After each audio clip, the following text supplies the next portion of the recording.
Subscribe to our YouTube channel and press the bell icon to get the latest updates.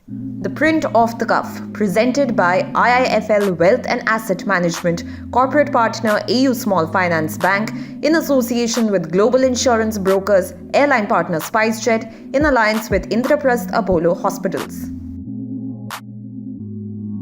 So the question then is that poorer countries say, all right, we'll take technologies, but you can't win in every way. That you say technology is the solution. You will not make a sacrifice.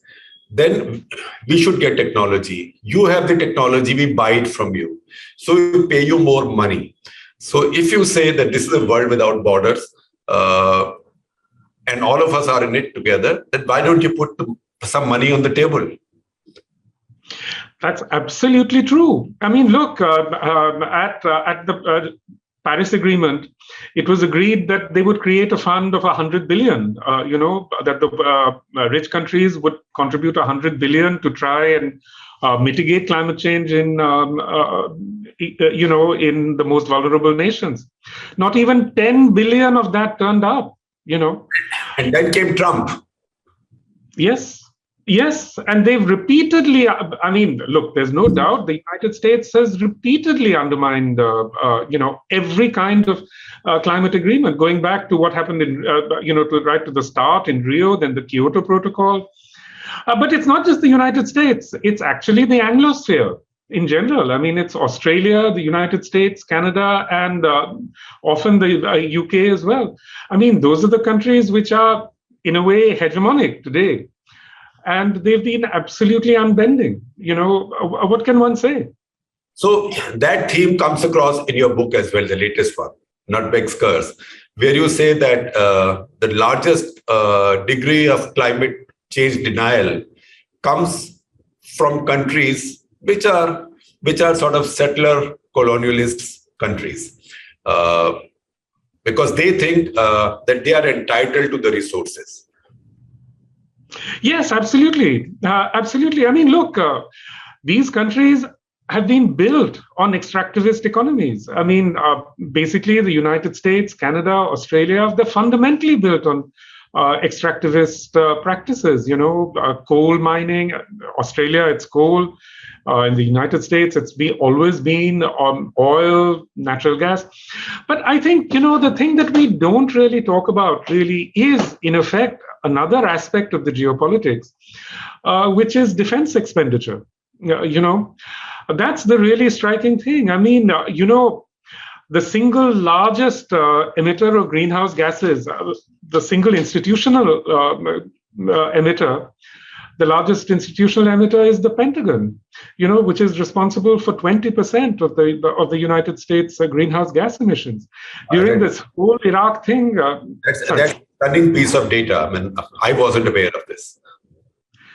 And actually, it's probably much, much more, because that doesn't even take into account, defense manufacturing and so on. And I wouldn't be surprised if half of the US's greenhouse gas emissions came from defense-related activities. So now defense expenditure is never discussed at any of the COP meetings. It was actually excluded going back to Kyoto. It was, the United States again took the lead in that. It excluded any discussion of defense expenditure. So, we should not be fooled by this. They may speak of it as a technocratic and technological issue, but fundamentally, it's like what it's always been.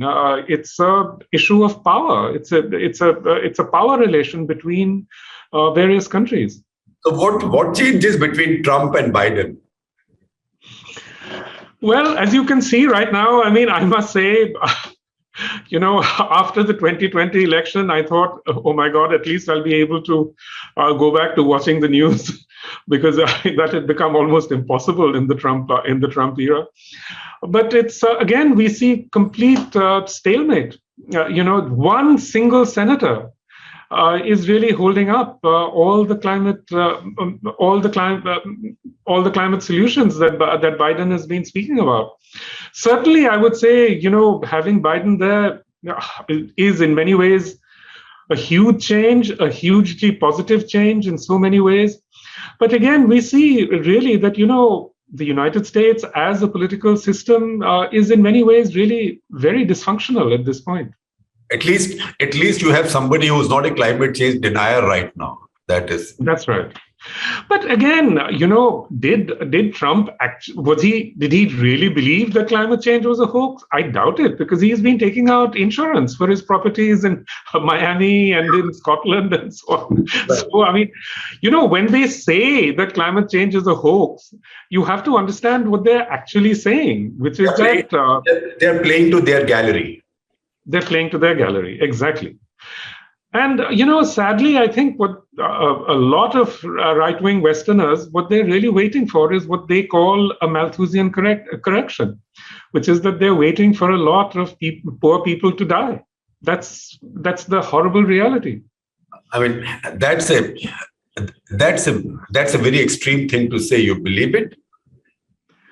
I mean, if you follow the discourse, it's completely evident. I mean, why do they harp so much on population? I mean, they constantly talk about a Malthusian correction, It's very much within the discourse. And when I say that they're waiting for a lot of poor people to die, it's not just poor people in Asia or whatever, or Africa. I mean, even here, even in the United States, there are these huge sacrifice zones, where basically it's Black and indigenous people who are in the way of disaster. The Print Off the Cuff, presented by IIFL Wealth and Asset Management, corporate partner AU Small Finance Bank, in association with global insurance brokers, airline partner SpiceJet, in alliance with Indraprasth Apollo Hospitals.